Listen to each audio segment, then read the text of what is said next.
Good morning po mga kapatid. Our devotion for today, the greatest test.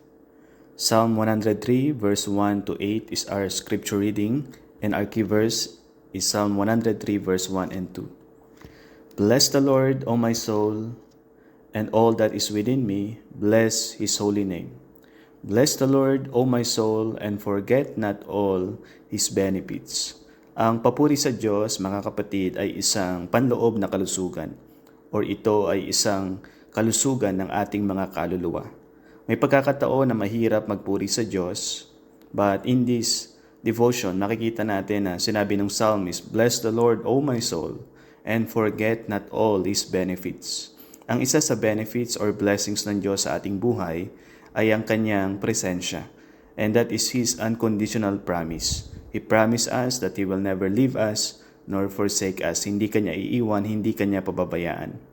But most of the time, sa anong panahon lang ho natin nakikita ang Diyos? May pagkakataon nakikita lang natin ang Diyos sa ating buhay pag tayo ho ay may maayos na kalagayan. Pag may maganda tayong dinadrive, pag marami tayong nakakain, pag may maganda tayong kasuotan, or maayos ang kalagayan natin sa ating buhay, most of the time, doon lang natin nakikita ang Diyos. But the problem is, how about sa mga panahon na ikaw ay may mga troubles, may mga difficulties? Nakikita mo pa ba ang Diyos sa iyong buhay? Pinangahawakan mo pa ba yung Kanyang pangako? Because, you see, ang mga troubles, pag ito ay sumagana sa ating buhay, kadalasan ito ay nagbibigay kadiliman sa ating mga paningin.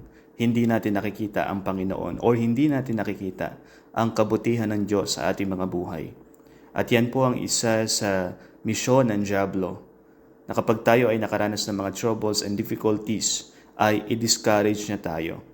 Hindi po kayang kunin ng Diablo ang iyong kaluluwa, ang kaluluwa ng isang mananampalataya, pero hindi siya tumitigil. That's why, ang lagi niyang hinahanap ay hindi ka maging epektibo sa Panginoon. Bumagsak yung relasyon mo sa Kanya. That's why, ang gagawin lagi ng Diablo ay i-discourage ka upang manakaw niya sa iyo ang kagalakan na nagmumula sa Panginoon. So, ang discouragement ang isa sa pinakamataas na goal ng kaaway sa ating mga buhay. Pero pag tayo ay natutong magpuri sa Diyos, ito ay nagpapahayag ng ating paghanga sa Panginoon, na kung saan yung ating mga pakiramdam na parang tayo'y talunan, na parang tayo'y bagsak, yun ay napapalitan ng pakiramdam na tayo ay nagtatagumpay because tayo ay nagpupuri sa Panginoon.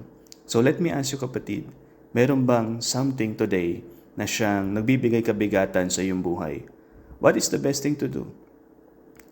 Mga kapatid, take it to the Lord in prayer. Ibigay mo sa Panginoon, ipanalangin mo sa Diyos, sabihin mo sa Kanya, ipagkatiwala mo sa Kanya. At ang nag-aantay sa iyo ay refreshment, encouragement. Yan ang gustong ibigay sa iyo ng Panginoon.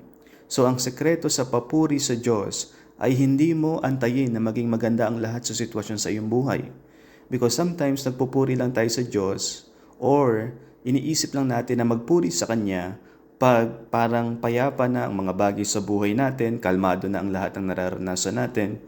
Pero kapatid, ang sekreto ng papuri sa Diyos ay sa kahit anong mga moment ng iyong buhay, kahit sa mga mahihirap na moment sa iyong buhay. You need to learn to praise God. Matuto kang magpuri sa Panginoon. And that is the greatest test ng iyong pananampalataya at pag-ibig sa Diyos. Yung nagpupuri, nagpapasalamat ka sa Kanya sa kabila ng iyong mga matitinding pinagdadaanan. So, pag ikaw ay may mga kabigatan, patuloy ka pa rin bang umaawit ng papuri sa Panginoon? O yung isip mo or paningin mo ay masyado ng clouded na mga discouragement, na wala ka ng iba nakikita kundi problema, difficulties, and mga atake ng Diablo sa iyong buhay, and because of that, you are discouraged and you are downed.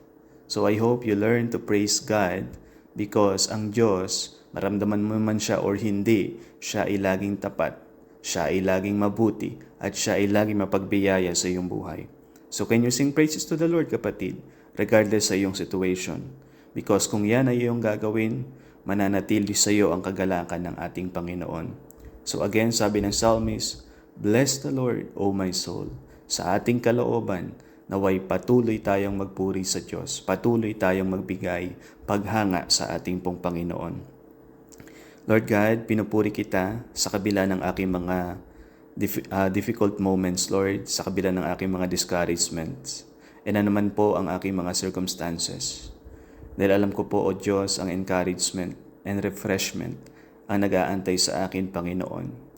And Lord, I pray sa lahat ng sitwasyon sa aking buhay, maganda man or pangit sa aking paningin, ako'y matutong magpuri sa inyo, Panginoon Diyos, kapahayagan ng aking pag-ibig at ng aking pananampalataya sa inyo. So Lord, today, anuman ang aking mga kabigatan or anuman ang aking mga pagdadaanan, Lord, I will thank you and I will praise you, Lord. This is I ask and pray in Christ's most precious name. Amen.